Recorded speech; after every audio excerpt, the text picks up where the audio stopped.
Assalamualaikum. Andito tayo ngayon sa labas ng Jeddah Park Mall. This is one of the newly opened mall here in Jeddah and probably one of the biggest mall here in the city of Jeddah.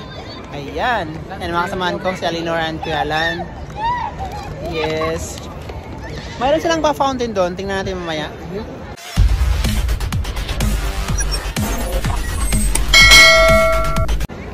Ayan.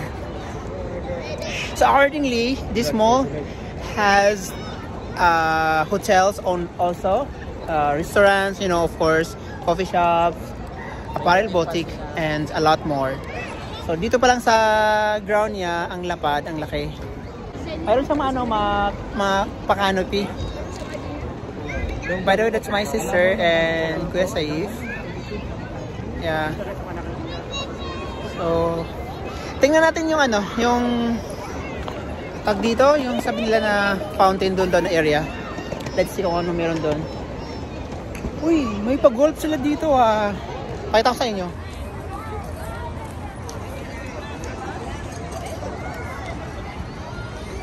Golf. Okay. Tingnan natin yung sinasabi nilang fountain. At wala naman ako makitang tubig. Fountain ba talaga ito?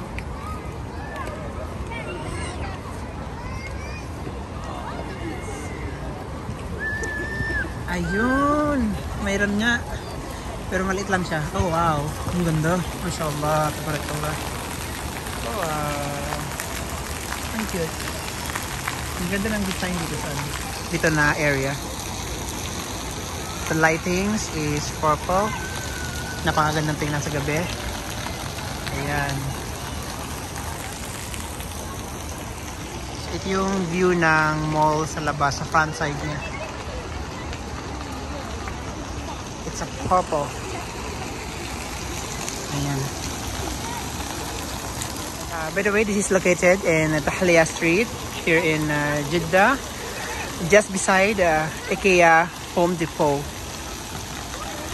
Actually, kagaling lang naman sa IKEA, tapos pumunta namin dito. Ayan. Mas maganda siguro itong fountain na to kung mas malaking tubig. Palit lang siya eh. Ayun, mga tao dyan. Daming tao dito. ATM machine.